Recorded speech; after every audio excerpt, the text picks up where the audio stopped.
Friday at Pizza Flicks.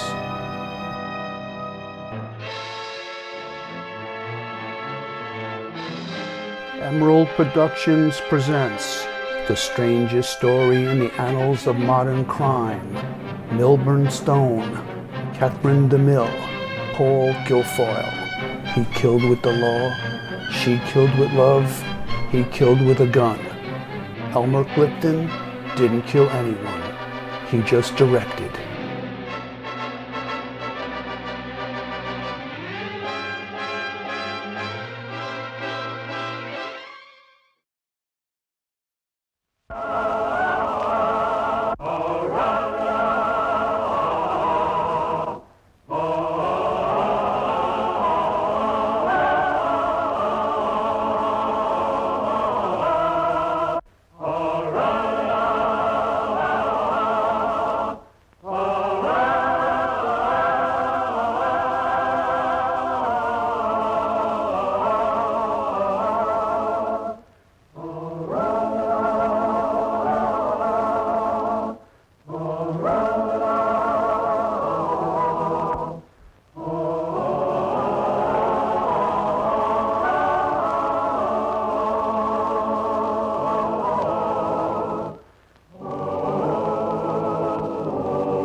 Justice weigh the fates of many men.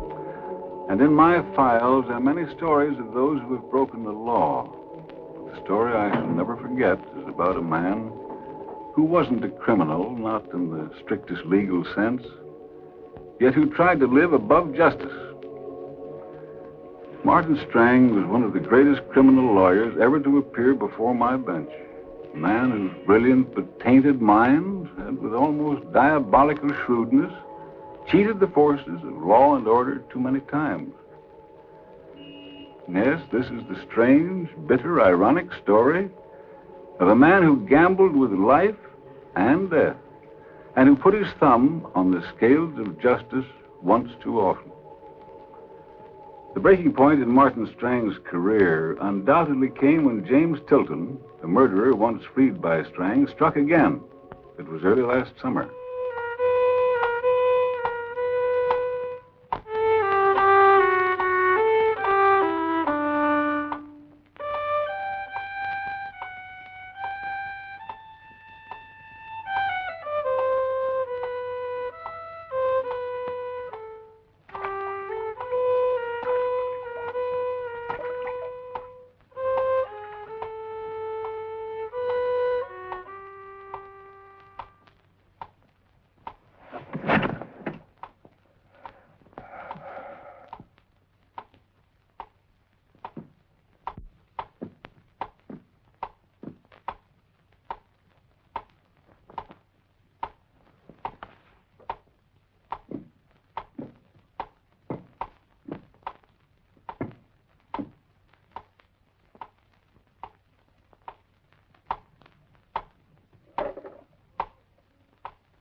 If Strang had been at home to answer the call from Lieutenant Edwards at the Homicide Bureau that early morning, he wouldn't have seen his wife in the arms of Dr. James Anderson. And perhaps number 29 Euclid Arms would not have been the setting for a weird and unusual crime. But what is done is done.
Yes? Are you ready for breakfast, dear? In a few minutes when I finish shaving.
What did you do last night? Take a sleeping pill?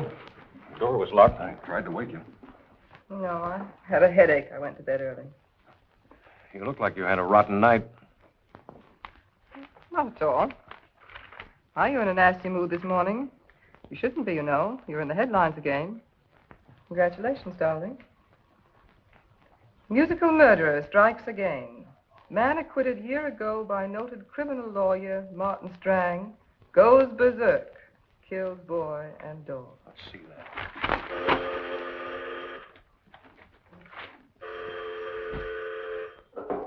Hello. Just one moment. Lieutenant Edwards, the Homicide Bureau wants to speak to you.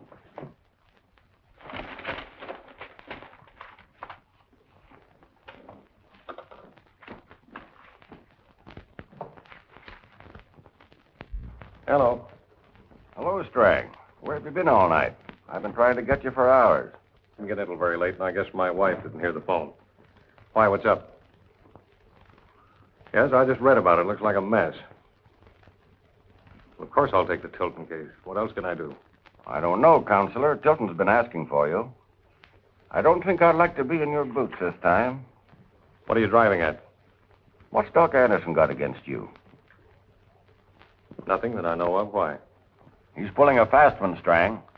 He's asked for a private examination of Tilton at 8 o'clock this morning. If I were you, I'd just happen to drop in. Thanks for the tip, Lieutenant. I can just make it. I'll be there.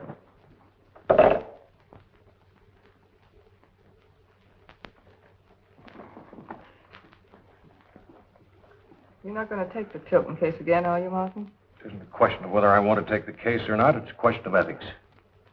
The murdered boy, Tony Torreno. Martin Strang, prominent criminal attorney, who a year ago won an acquittal for the murderer on a similar charge. Nice picture of you, Martin. John Tilton, the musical murderer. I doubt if you'll get any money out of him. He looks down and out. Isn't that a shame? An 11-year-old boy. Might have grown up to be a great violinist. He was crippled, Martin, crippled. A helpless boy and his dog.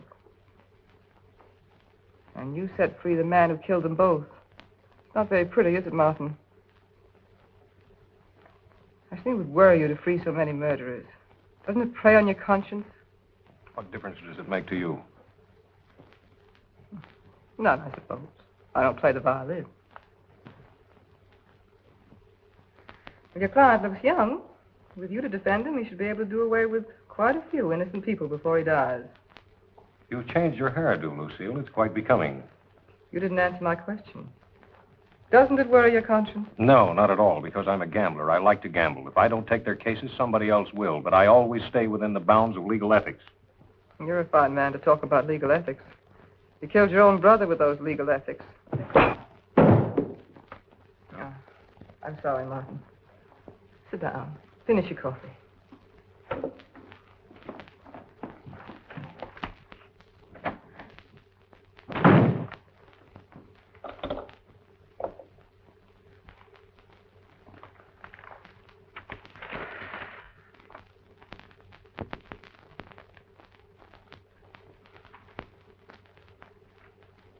You found this in Tilton's pocket? Yes. It's a miniature conductor score. Beethoven's violin concerto. Yes, I know that, Lieutenant. What about the violinist? We made 2 wire recordings. One most children would study.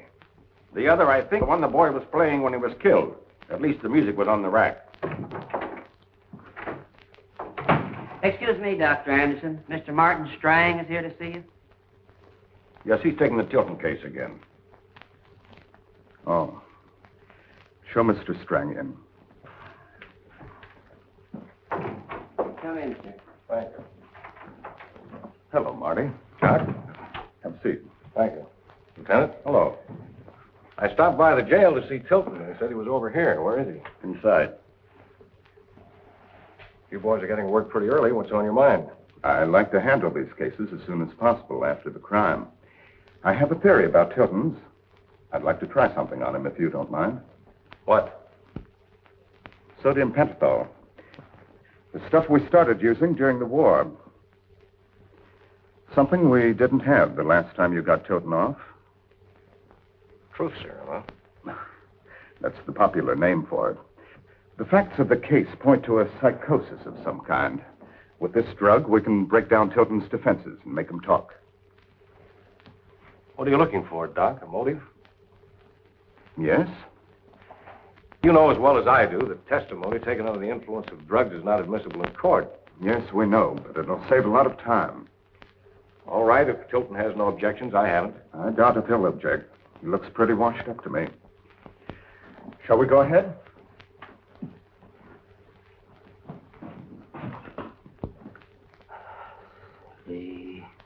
Don't fight it, Tilton. Relax. 4, 5. Did your parents ever quarrel? No. They got along all right.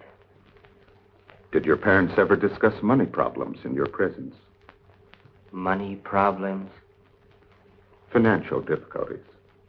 They had no financial difficulties. We had plenty of money. Enough money for you to study the violin? Stand up, please. Play for me.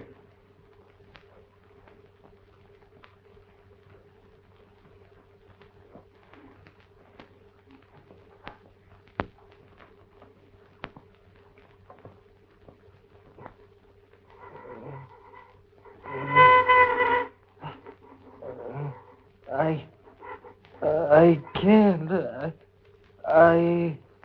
I can't.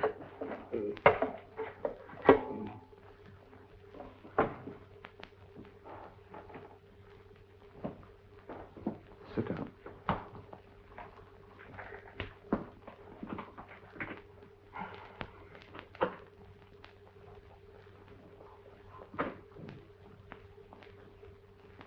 What happened to your hand?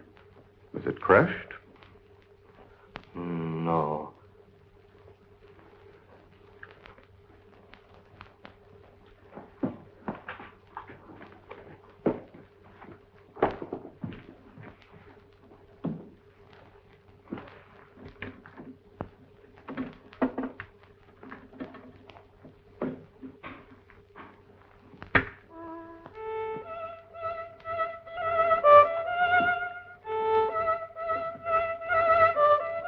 But isn't that you playing? Isn't that the way you used to play? No. My brother. The show-off. Didn't you like your brother? Like him. I hated him. Why did you call him a show-off? Thought he was smart. I knew music. He was just a machine. A machine. He read the notes and played them like a parrot. No meaning. When I tried to tell him, he'd get his violin and play. Then he'd hand it to me and say, "Let's see you do it." He knew. My hand, ever since I was a baby, my hand. I couldn't play. I couldn't play.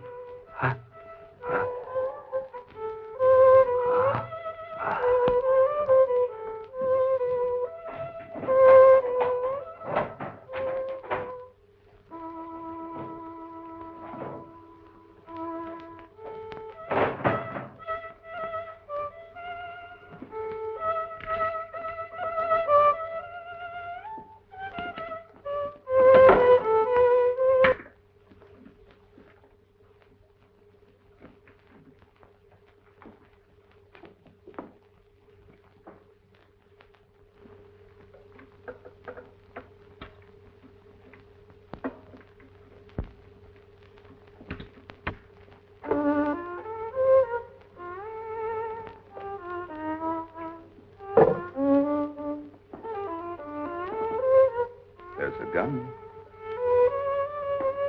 on the table, Tilton. There's a gun on the table beside you, Tilton. Tilton. There's a gun.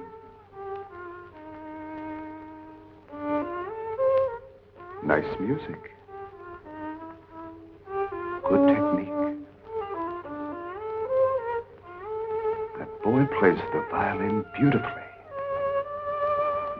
Just to show me I can't.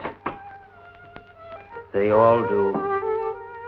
They follow me around with their violins and laugh at me because I can't play.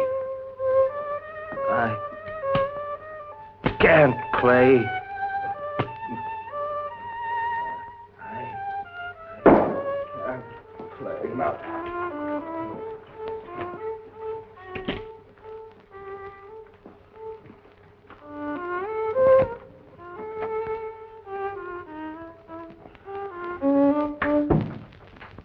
what's the verdict, Doc?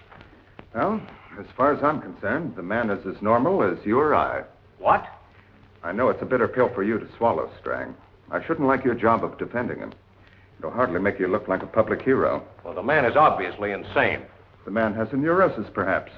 He may have been out of his mind for a few minutes when he committed the crime, but in my opinion, he's sane. Well, I guess you know what you're doing. I'm sorry, Marty. Well, live and learn, I always say. I'll send for these later. Be seeing you around, Counselor. Goodbye, Lieutenant. Goodbye, Edward.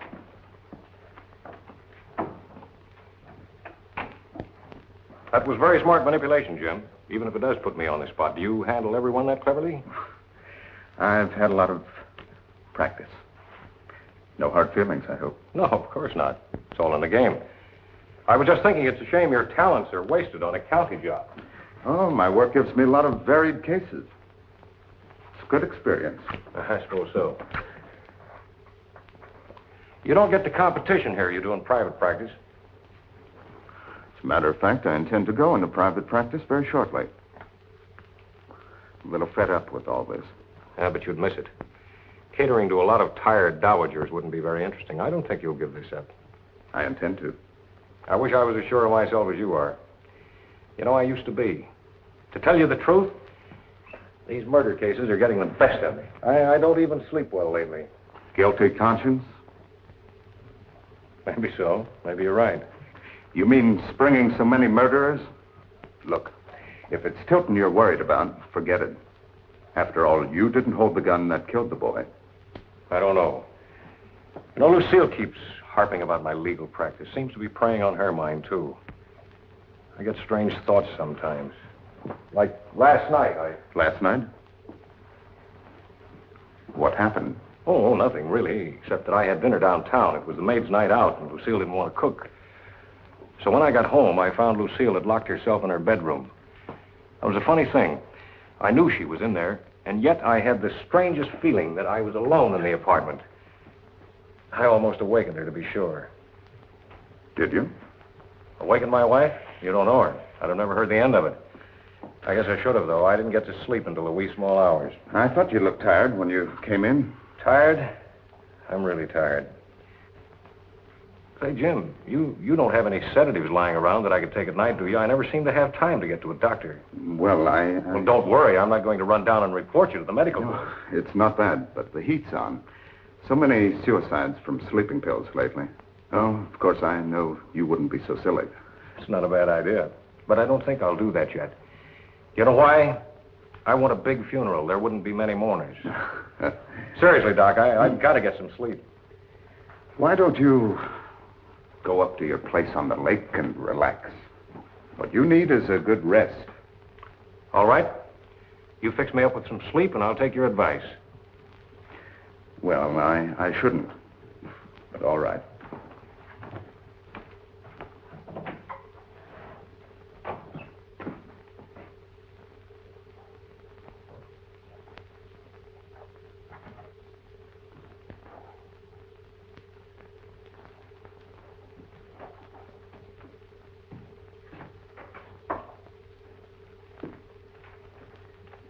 Here you are. Oh. Don't take more than one of these at night. Thanks. Take care of yourself, Marty. Oh, I'll need to. Now that I found out my client Tilton is sane, I'll really need to. Give my regards to Dr. Freud.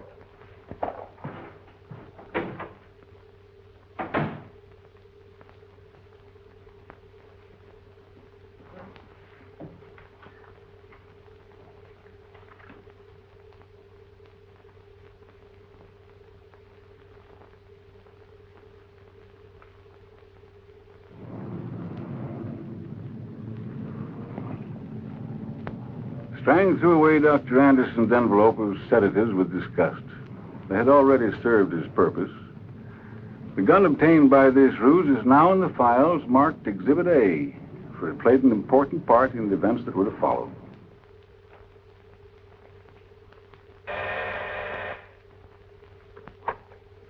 Hello? You know, Doc, I don't want to stick my neck out too far, but I would like to take those 2 recordings to another alienist and have him examine Tilton. I don't think that'll be necessary, Edwards. After all, there's no use putting the county to extra expense.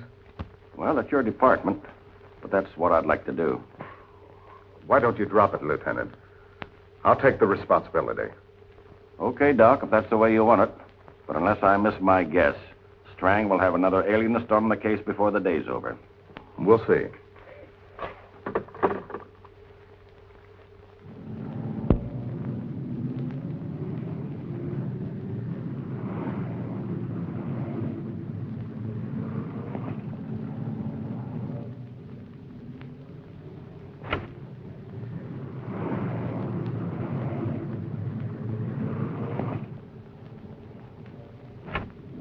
Mr. Strang. Oh, hello, Riley. Baby arrived yet? That's what I want to talk to you about. Sure has, Mr. Strang. Twins. Boys. Twins? Yeah. Well, let's see. I bet you $25 it'd be a girl, I think. But twin boys? Well, that hits the jackpot. That ought to pay at least 4 to 1. There you are. Congratulations. $100? Oh, you don't know how this will help me, Mr. Strang. No, I needed $25 for my bond. It expired last week. Expired? Mm-hmm. That's serious, isn't it? Yeah, but this will take care of it. And the rest. Boy, what that'll do for Molly and the kids. You know, the boys in the department have it in for you, Mr. Strang, especially since this Tilton case. But I know you're one swell guy. Thanks, Riley. Nice to know I got one friend left.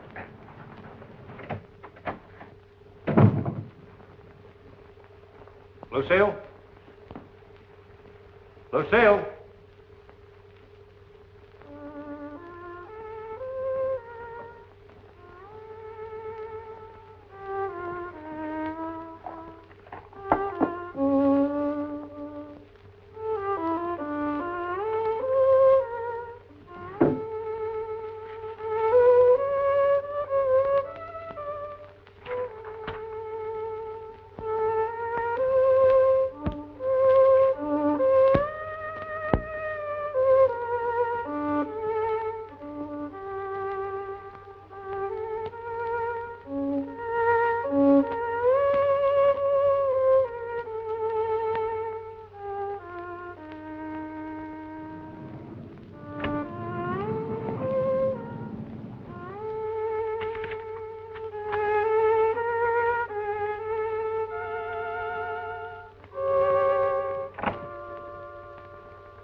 Well, hello, Marty. Didn't expect to find you home at this time. Anything wrong? You look worried. No. What are you doing with that? Oh, isn't it cute? And it works. Guaranteed to keep the children happy for hours. Think you'll like it. Who? Well, Johnny, of course. It's his birthday. Oh, Martin, I didn't think you'd forget. Not your own brother's little boy. How very thoughtful you are, Lucille, especially when the boy's father shot himself. Oh, of course. Oh, you'll have to forgive me. I just didn't stop to think. Where are you going? Out!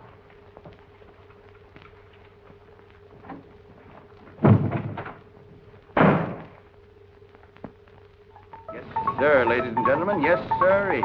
Practically giving these things away. Step right up. Step right up. Here you are, sir. You ever see a gadget like this? Here you are. Here, hold it in your hand there. Here. No, you pull on the trigger there. See that? See how it works? See the sparks come out of that thing? Quite a gadget, isn't it, huh? Why don't you take one of the kids, huh? What's the matter? Haven't you got a quarter?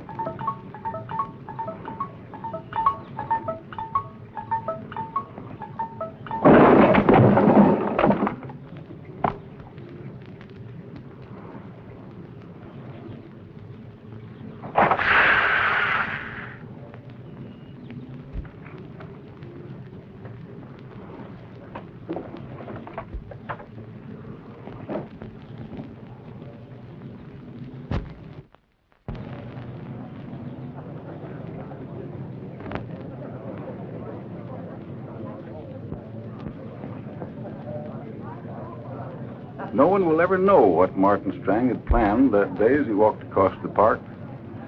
But a chance incident only a few yards away put another man into the game and changed the course, but not the running.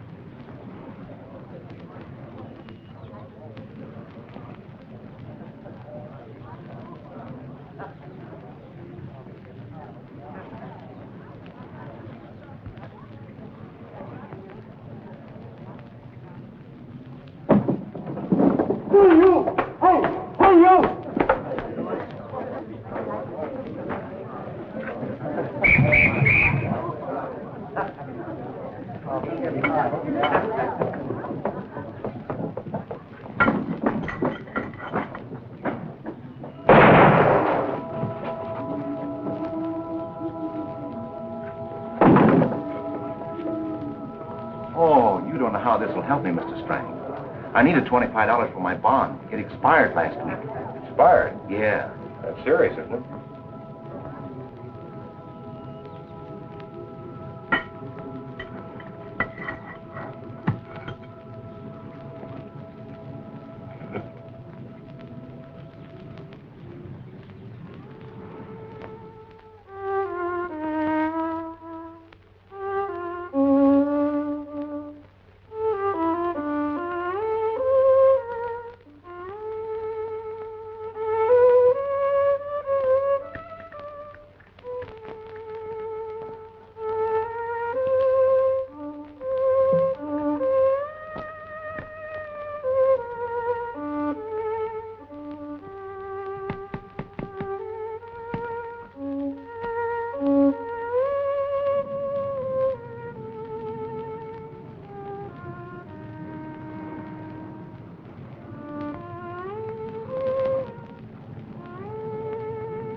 A murder trial involves many things.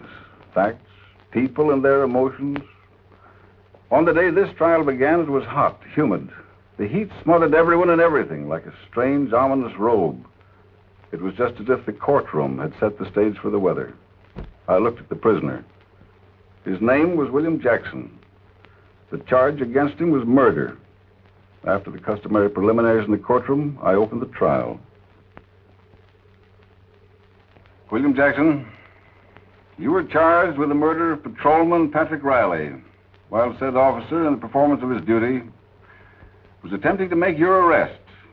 Said offense being in violation of Section 1141 of the Criminal Code, which states, whoever purposefully and willfully kills a sheriff, constable, policeman, while said sheriff, constable, policeman is in discharge of his duties, is guilty of murder in the first degree and shall be punished by death. Before asking you how you plead, it is my duty to inform you that you're entitled to benefit of counsel. Have you an attorney? Yeah. Stand up. Yeah, I got a lawyer, Your Honor. Is he present in this courtroom? I don't know. I never seen him. He wrote me a letter. Well, who is your attorney? My lawyer is Martin Strang.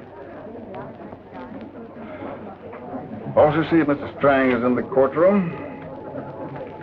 That won't be necessary, Your Honor. Strang's appearance was completely unexpected. Public sentiment had run high against him when, only a few days before, he had appeared to defend James Tilton.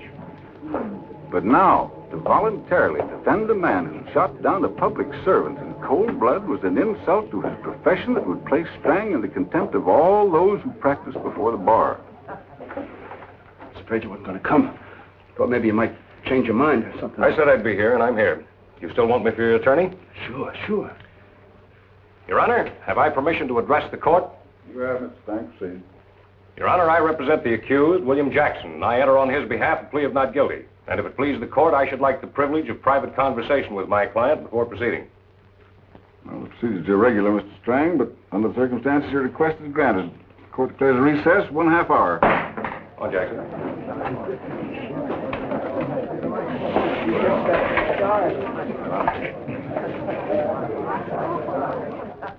Now, before we do anything, I want you to understand one thing. I'll only say it once, so listen carefully. I'm not a charity institution, I'm a lawyer. I didn't take this case out of sympathy, I took it for one reason. I want something from you. I'm going to give you something, but I want something in return. You understand? Yeah, I understand, Mr. Strang. What is it you want? You're in a spot. You haven't a friend in the world. Nobody cares if you live, and the state wants you to die. They want you in the electric chair. They want to burn the life out of you. Now, you've only one chance in a million of beating this rat, and that one chance is me. But if you take the chance, you'll have to pay me, but not in money. I have something else in mind. I'm going to ask a favor of you.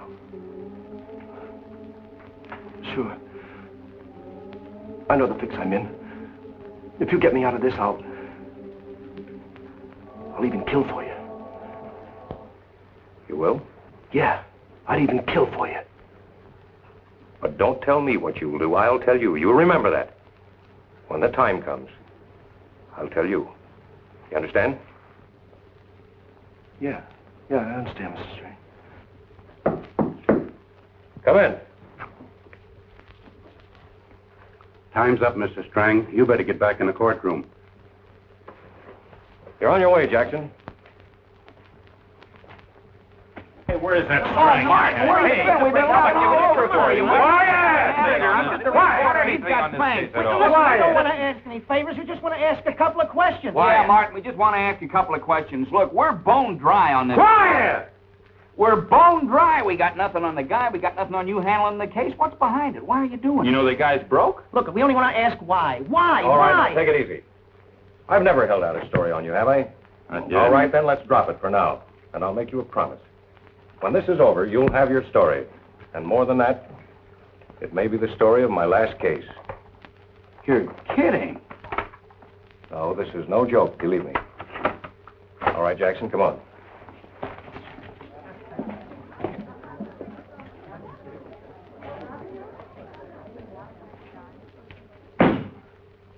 Ah, that Strang. I love that lawyer. He sure makes copy. If I only knew the story of this guy Strang. His mind is warped. He put his kid brother through law school and then had him disbarred. Yeah, just like sending him a tombstone. And the kid shot himself. Yeah. I've watched that guy in court case after case. You never know what he's going to do, but he's always got something up his sleeve. So? I got something in my pocket. Any buyers? Regard, Horace Greeley. Observe. See before your startled, naive eyes a pair of dice. In action. Hey, fellas, break it up and get downstairs. The place is busting loose. Look, dream boy, you're no redhead, and I'm rolling for dough. Come on, break it up. They're picking a jury. So they're picking a jury. Dollar says I pass. Listen, Strang's letting the district attorney pick his own jury. No challenges. The DA's set to go. Jury, the state will show that this defendant, William Jackson, did willfully shoot and kill Patrolman Patrick Riley when that officer was discharging his duty in attempting to arrest the defendant. The crime that this defendant is indicted for is Section 1141 of the Criminal Code. In plain everyday language, the provisions of this code provide the state with legal, direct, rapid means of prosecuting to the fullest extent of the law criminals who shoot our law enforcement officers. Now then, in order to obtain a conviction, the state must prove two facts and two facts only. First, that the defendant did purposely and willfully shoot and kill Patrolman Riley. Second, that Patrolman Riley was a law enforcement officer in discharge of his duties. It then becomes your duty as citizen... Your Honor? Your Honor, I move that the case be dismissed.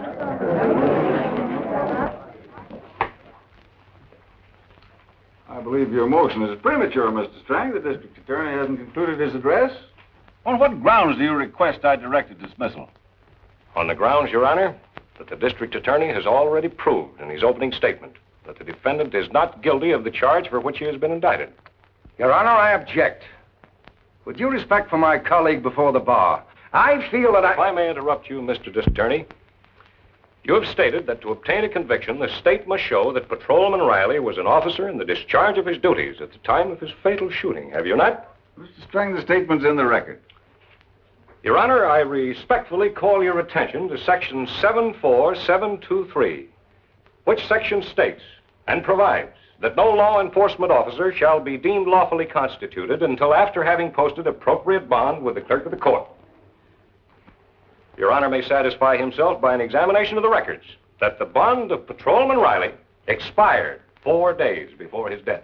And therefore, Your Honor, Patrolman Riley was not the lawfully constituted officer at the time of his shooting, and therefore, the accused, William Jackson, could not have violated the criminal section under which he has been indicted. Well, if we produce the records for my examination, I declare a short recess for the purpose. If it pleases the court, that won't be necessary. I should like to produce in evidence, and for the court's inspection, this affidavit and true copy, which proves that the bond of Patrolman Riley expired, as I heretofore stated. As I looked at the records, I could see what must happen. Strang had found a loophole in the law, and the murderer was going to go free on a legal technicality, and I could do nothing. My hands were tied. A judge must follow the letter of the law. Strang's face showed what he was thinking. He used the law to evade the law.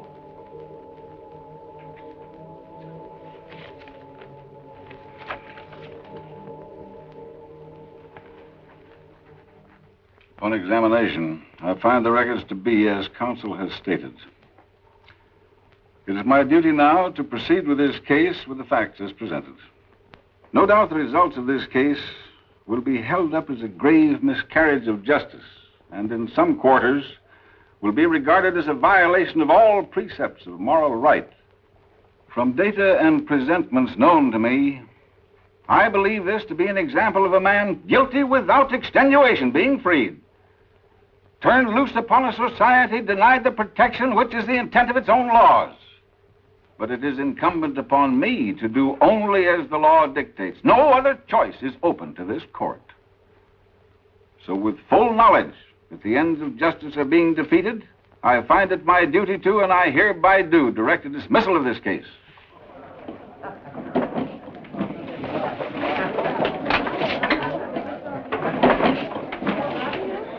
Strang, I suppose, had a certain personal satisfaction.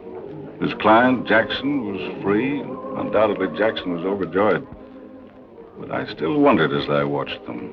Strang most certainly knew the district attorney would obtain re-indictment quite the way it happened.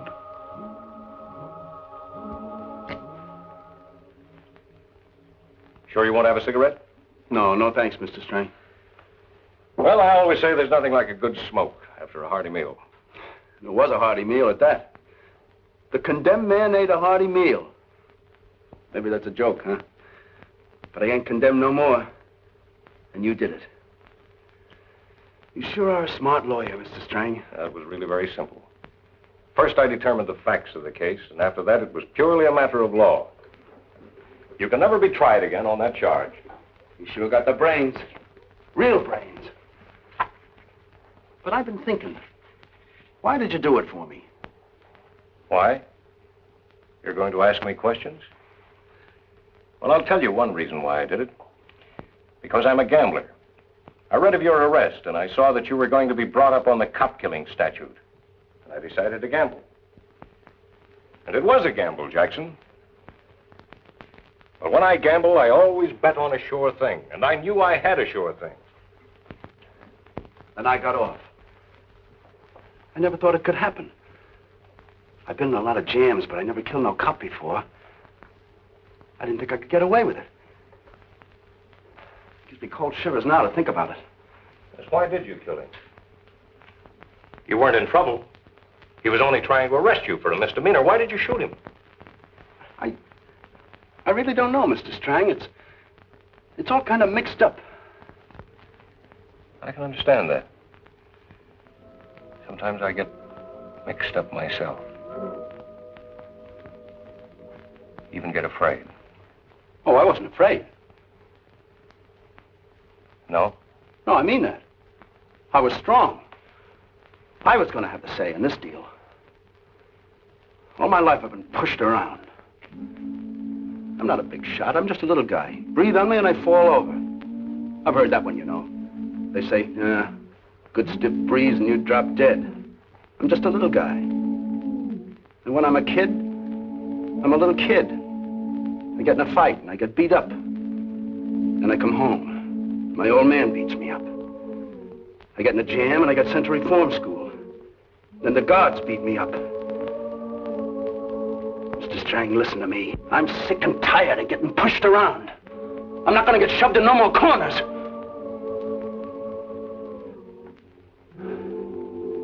When I get in a corner now, I get out. How do you mean, you get out? Oh, don't misunderstand me, Mr. Strang. You got me out this time, and I'm grateful. I mean it. I'd do anything in the world for you. You will? Sure. Good. You see this? I want you to put it on. You know what it is? Yeah, it's a straitjacket. Like they put on crackpots. Insane people, like in an asylum. That's right. It's simple, but it's tricky. Here, I'll show you how it works. Hey, wait a minute. You don't think I'm out of my mind, do you? No. No, this is part of the favor you're going to do me, don't you remember? Oh, okay, if that's the way you want it. Anything you say. All right, let's get at it. They tell me there's some kind of a trick to getting out of these things. Oh, there's no trick to it at all. I'll show you how to get out of it. Here, first you put your arm in the sleeve. I'll hold it for you. You know, I like to fool with things like this, Jackson. It's a form of relaxation for me. You see, all day long, no, wait a second. No, your arm doesn't come out of the sleeve on this. Just push it in. All day long, I'm getting people out of trouble. There, that's what I mean about the sleeve, you see? I get criminals out of trouble, murderers like you. Been doing it for years. Now, let's have this other arm. Men who kill people. It's quite an experience, I can tell you. Let's have the other arm. There, that's it. I guess I've helped more than 100 men escape the chair. Sometimes I lay awake at night thinking about it. Oh, now, here's what you do here. Just fold your arms in front of you. That's right, so I can bring these straps around behind you. Over 100 murders. But it's a gamble, and it's exciting. I think I've gambled with just about everything in my life. Horses, money, cards. I've even thought of gambling with human lives. There we are, Jackson. It's a neat little gadget. What do you mean, gamble with human lives? Sit down. I'm just asking you. So you ask. Sit down. But, Mr. Strang. Now sit there. If you get up, all you can do is move around. You want to try it? What is this? This is your payoff to me. You mean all I got to do is just sit here? Is my promise to you? Yes. That's part of your promise. The other part is that you're going to play a game with me. A game in which we both win or lose. Both? You and me? Yes. If you win, I win. If you lose, I lose. What kind of a game is this? We're going to play roulette with a revolver. Yes. I gamble with human lives. There was to be a third player, a certain Dr. Anderson. A most obliging gentleman, the doctor. This is his gun. This is his apartment. Very nice, don't you think? I toyed with the idea of the doctor getting the credit for anything that might happen here. But I guess it's best that we two play alone, just you and I. So the game continues, Jackson. Minus the third player. Just a game. Only a game. But I've improved on it.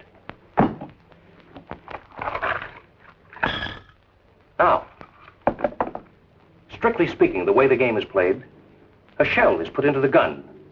The cylinder is spun. The hammer falls. Maybe it falls on an empty chamber or on a live shell. You see? Yeah. But we'll play a different way. You'll have more of a chance. What do you mean? Just what I said. Now, don't get up. Your hands are tied, remember? Just like the hands of the judge who set you free.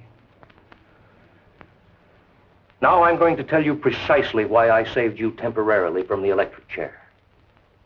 Have you ever looked at the moon? Did you ever look at it night after blessed night and wonder why you're doing what you're doing? Are you crazy? Why? Why? Because I want to gamble with a human life? No. I have it all figured out in my own mind. That straitjacket. This gun.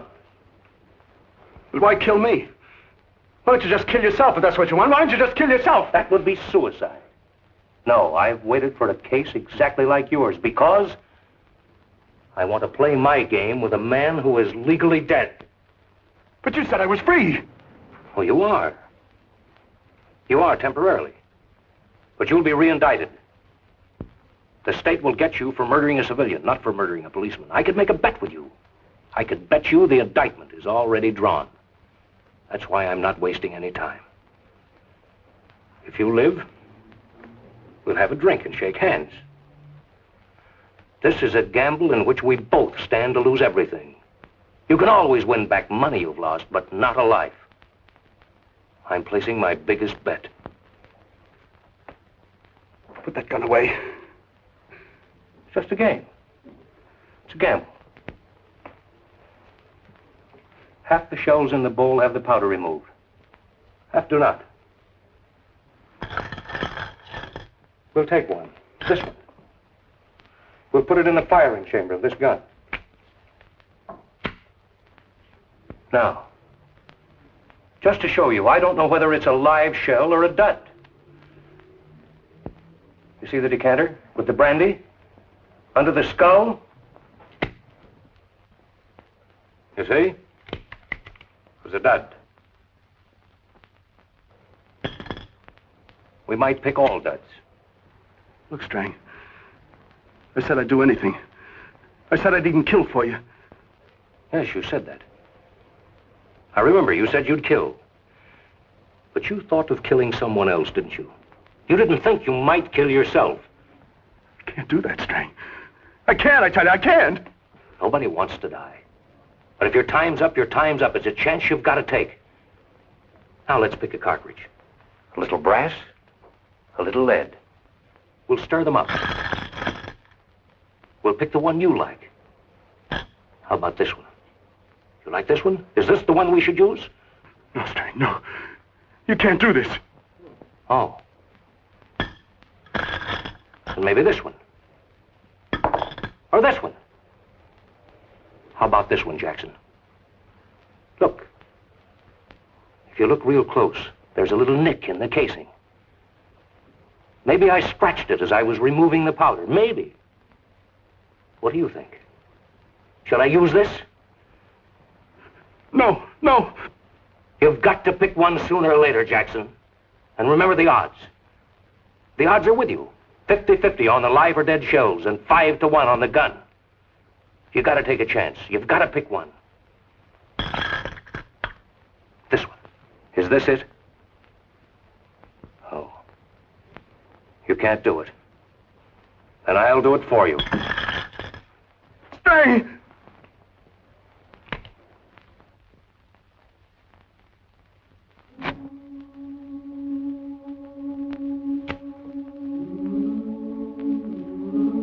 Now we're ready. This is what I've been waiting for. If I win this bet, I'll prove to myself that saving the lives of all the soulless, wretched, stinking bits of rottenness like you was good. If I lose, I kill you. And they kill me. And I'm ready. Are you? The shell is live. The shell is dead. The cylinder is going to spin.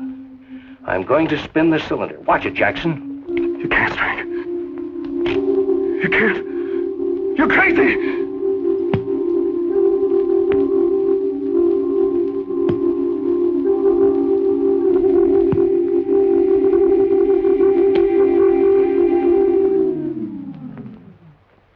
We won.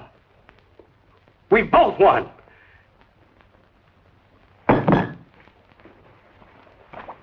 Yeah, what's the matter with you? Oh, you can't take it, huh? You blacked out on me. I don't think you like to gamble, Jackson. You're no gambler. Gamblers don't faint. Well, it's all over now. You're all right. We're both all right. Come on now. Here. Come on, we'll have a drink. Ah, come out of it. We'll have a drink and shake hands.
I didn't know you were in. I'm just about to call the office.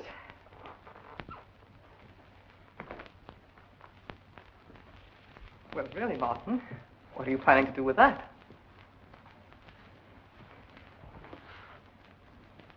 What's the matter with you?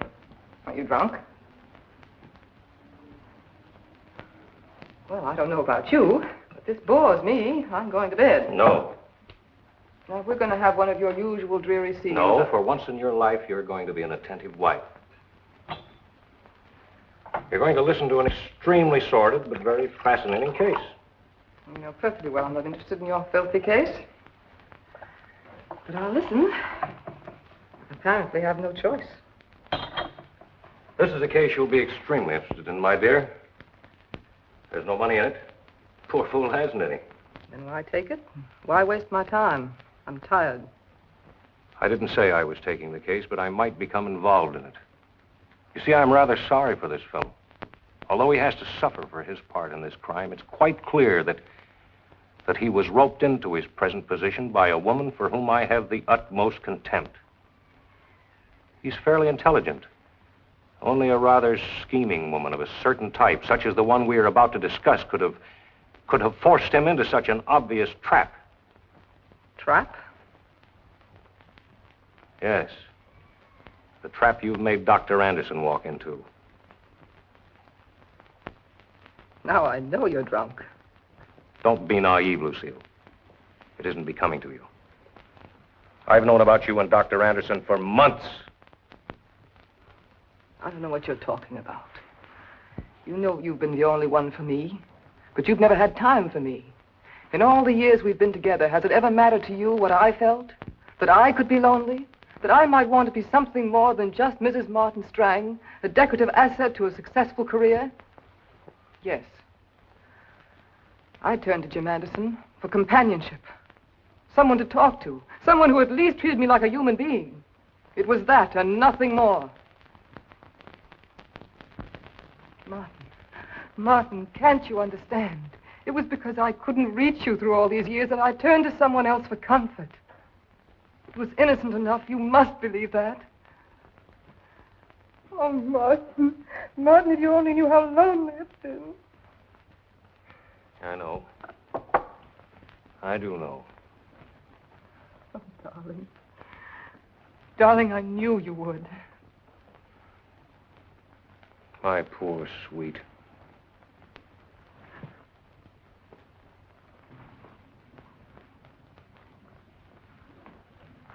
Now, you sit down, and I'll tell you a story that will break your heart.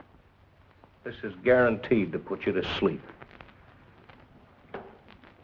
Once upon a time, there was a kid, a nice, average kid who wanted nice, average things out of life, like when he did something he thought was great, he could run home and tell his father about it and see his mother act like she thought he was a hero. Now, doesn't that just bring the tears to your eyes?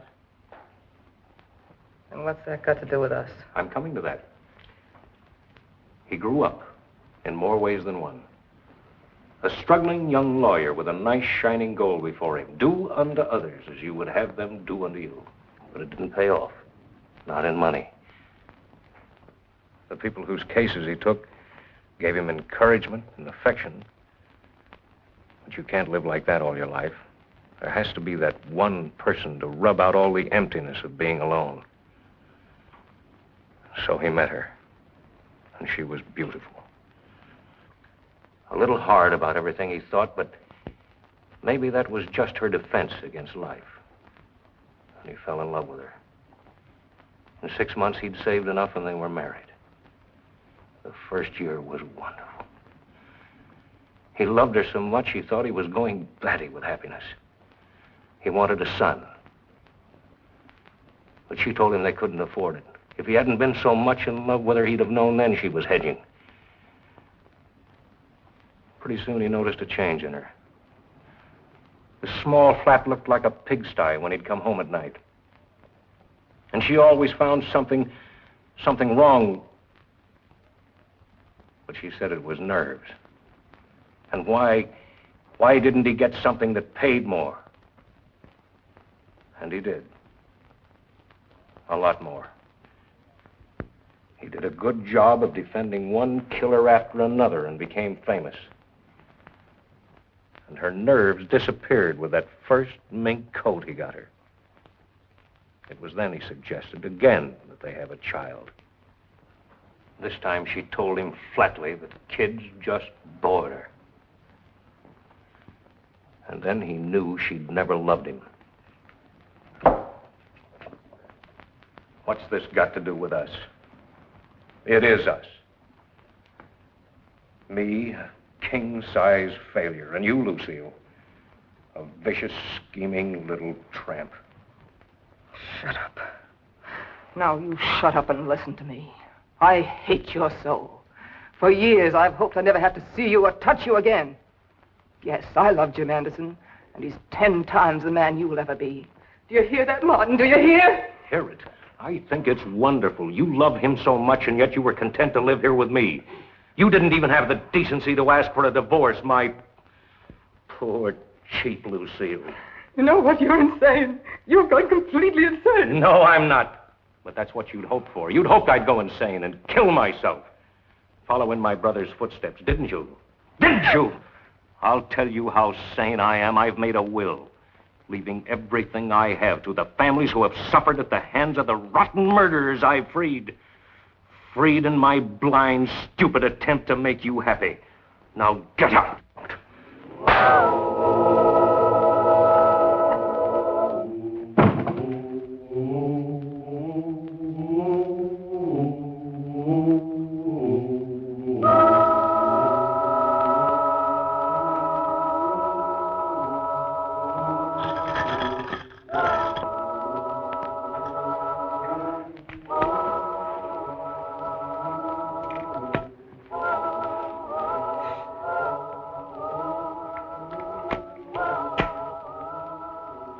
This is more than I'd hoped for. This is your big moment, Jackson. Or is it Dr. Anderson's big moment? Yes. Yes, it is. This is gambling. Try it again, Jackson. That was one. Try it again. You're nervous. You amaze me. Dr. Anderson would love to be in your shoes. Or is he? Maybe. Maybe. We'll see.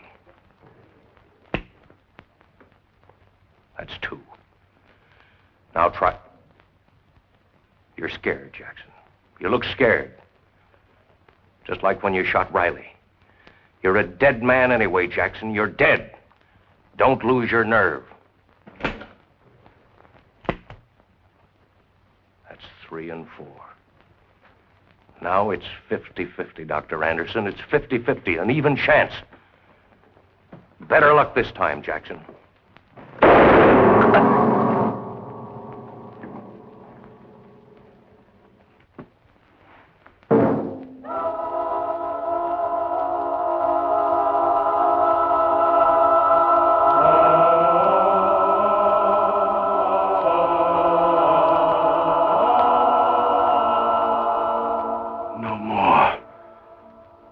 Nobody's gonna push me around no more.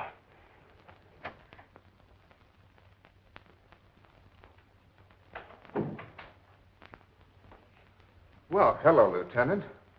You're keeping late hours, aren't you? Well, that's my job. I didn't expect to find you here. I thought you closed at 5 on the dot.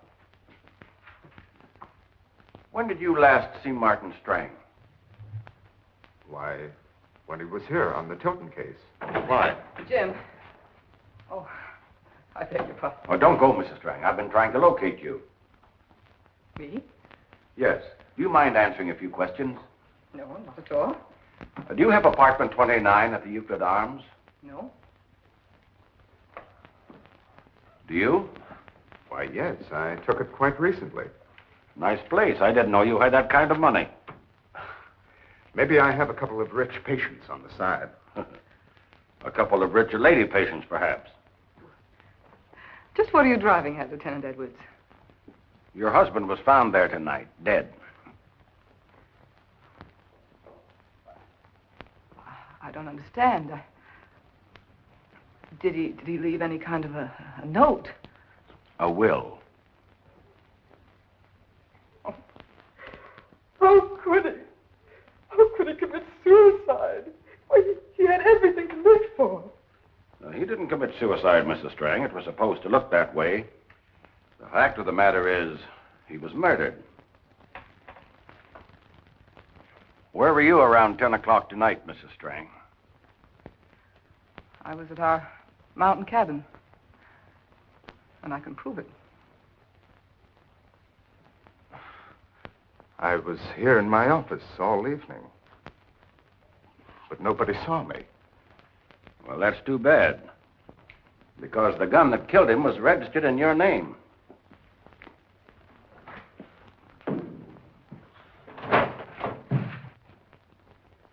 I'll have to book you on suspicion of murder, Anderson. I'm sorry, Mrs. Strang. You'll have to come along, too.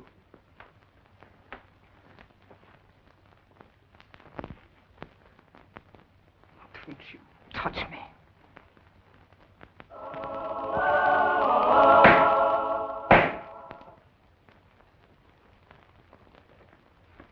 Jackson was picked up by the police as he tried to leave town weeks after the shooting of Martin Strang.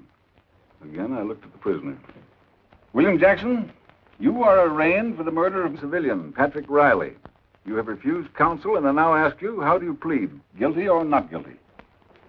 Guilty, Your Honor.